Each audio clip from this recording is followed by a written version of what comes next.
Media நண்பர்களுக்கு வணக்கம். இப்போ இந்த காரைக்குடி சார்லு மேட்டரை பார்த்துருப்பீங்களே. இவர் யாரோ இவரோ இல்லை, என் தம்பி, 50 ஆண்டு கால நண்பர். 1971 மன்னார்குடியில் ஒரு நாடகத்துக்கு தலைமை தாங்க போயிருந்தேன். அண்ணன் மன்னார்குடிக்கு வந்தவளை ரிசீவ் பண்ணது நான் தான். ரிசீவ் பண்ணி நாடக நிகழ்ச்சிகளாக நன்றாக நடைபெற்றது.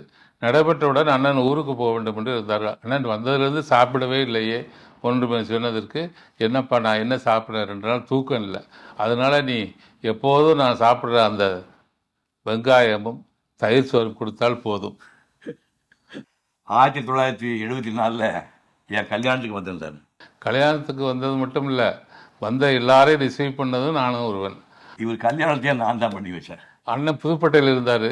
போய் பார்க்கும்போது வரும்போதெல்லாம், என்னடா அப்படி அம்மாவும் வீட்டில் திட்டுவாங்க, ஏன்டா இன்னும் கல்யாணம் பண்ணாமல் சுற்றுற, அண்ணனுக்கு தான் பண்ணிட்டேனே நீ பண்ணுறா அப்படிம்பாங்க. அப்போ போய் அண்ணன்ட்ட சொன்னேன்.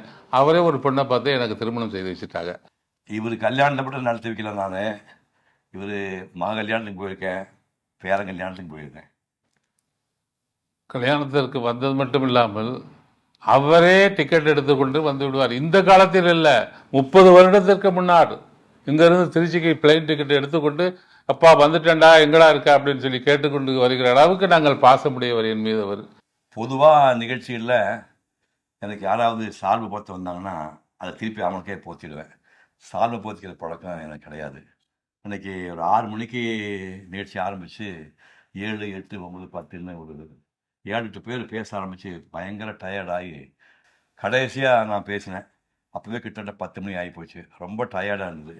கிளம்பி கீழே வந்துட்டு இருக்கிறேன். கரிமங்க நின்றுருக்காரு. எனக்கு சால்வை போடுறது பிடிக்காதுன்னு தெரிஞ்சு இந்த மனுஷன் கையை சால்வை வச்சு நின்றுருக்கேன். எங்கள் வீட்டுக்காரம்மா அப்போவே சொன்னேன், சால்வை எடுத்துகிட்டு போகாதீங்க அப்படின்னா. நான் சொன்னேன், நம்ம ஊருக்கு வர்றாருமா, முக்கியமான ஆளுகளோட பேச வர்றாரு, பெரிய இடத்துல பேச வர்றாரு அண்ணன் அப்படின்னு சொல்லிட்டு தான் சால்வை எடுத்துகிட்டு போனேன். ஆனால் நான் சால்வை எடுத்துகிட்டு போனதே தப்பு தான். தெரிஞ்சுக்கிட்டே சால்வை கொண்டு வந்தது அவரு பண்ண தப்புன்னா, பொது இடத்துல அந்த சால்வை வாங்கி கீழே போட்டுறது நான் பண்ணது தப்பு தானே. I feel sorry. அதுக்காக நான் ரொம்ப வருத்தப்படுறேன்.